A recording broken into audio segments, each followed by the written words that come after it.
Before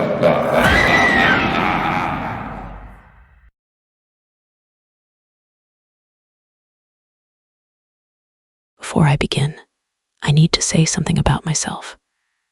I am a woman with a hearing disability.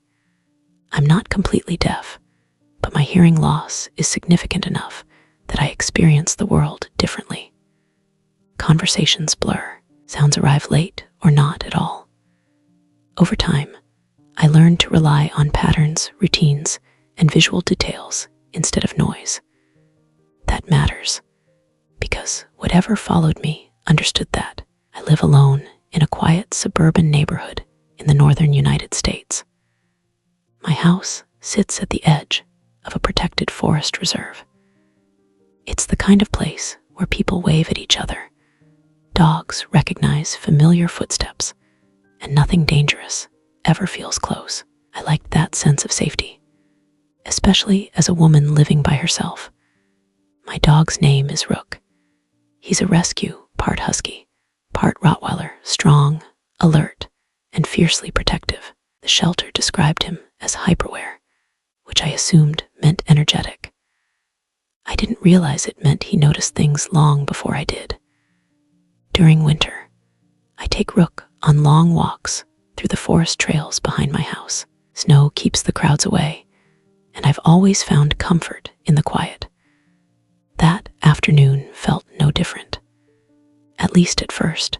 It was late winter, the kind of cold that settles into your bones. Fresh snow had fallen overnight, smoothing the forest into something that looked untouched and peaceful. I had just finished a late lunch and decided to go for a walk before sunset. Rook was excited, pulling at the leash until we reached the trail entrance. Once inside, I let him off. He ran ahead like he always did, disappearing briefly around turns, and then circling back to make sure I was still there. About 30 minutes in, we reached a fork in the trail. One path had visible footprints. The other was completely smooth, untouched snow, like no one had been there all day. I chose the untouched path, not because I was reckless, because I trusted my memory. I knew these trails well, and this one led to a small clearing before looping back home. Rook ran ahead, then stopped.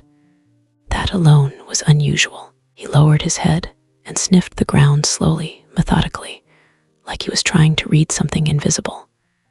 That's when I saw them. Footprints. Large, heavy, deep, much bigger than mine. They hadn't been there earlier. I stood still, comparing my boots to the prints in the snow. They didn't match. The stride was longer, the weight distribution different. There were no other trail branches, which meant whoever made them had passed me, and I hadn't heard a thing. I remember telling myself I must have been distracted, that my hearing loss probably caused me to miss someone walking by. That's the excuse I always use. We turned back as the light began to fade faster than I expected. Winter sunsets are sudden. One moment the forest is visible, the next it feels like it's closing in. Rook stayed close now. No running, no wandering. Then he started barking. Not playful, not startled, protective. I turned around. The man was standing less than a meter away from me. Tall, broad-shouldered, at least 6'4". He wore dark snow pants and a pale jacket that blended disturbingly well with the surroundings. His hood was up.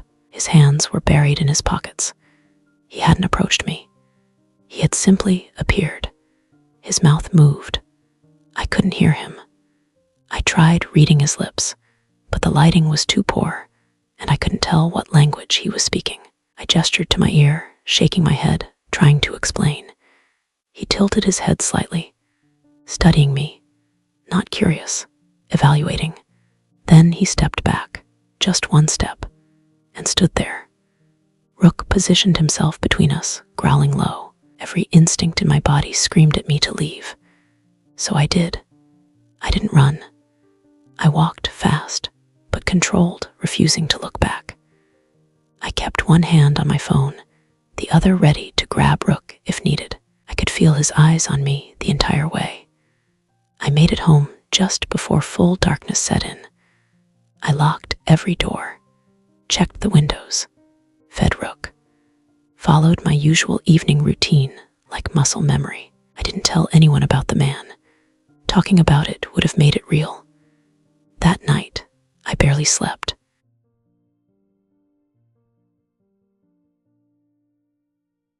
At 2:47 a.m., Rook woke me up.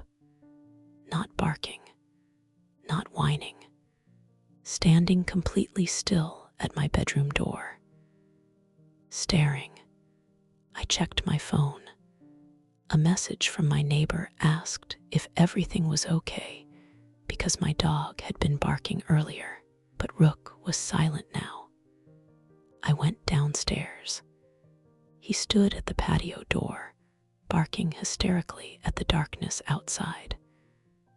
My vision was blurry when the motion sensor light turned on. And there he was, the same man from the forest, standing in my backyard. But this time, he wasn't looking at the house. He was facing the tree line, like he was waiting for something. I didn't think. I stepped back, locked myself in the bedroom, and texted emergency services. My hands shook so badly, I almost dropped my phone. Rook suddenly lunged at the door, barking violently. A shadow passed beneath it, slow, deliberate. I sat on the floor, gripping the only weapon I owned, convinced the handle would turn. It didn't. When police arrived, the man was gone. The patio glass was shattered. The gate leading into the forest stood open. No footprints, except one, directly beneath my bedroom window, pressed deep into the snow, as if someone had stood there listening. Weeks later, I learned something that still makes my stomach drop. The forest trail I walk every winter had been closed the year before. A woman, also hard of hearing, disappeared there. Her dog was found. She wasn't. Witnesses described a tall man seen near the trail, sometimes alone, sometimes twice. I don't walk in the forest anymore. Rook doesn't sniff the ground now. He watches the trees, and sometimes, late at night, he growls at silence. Or maybe he's hearing something I can't.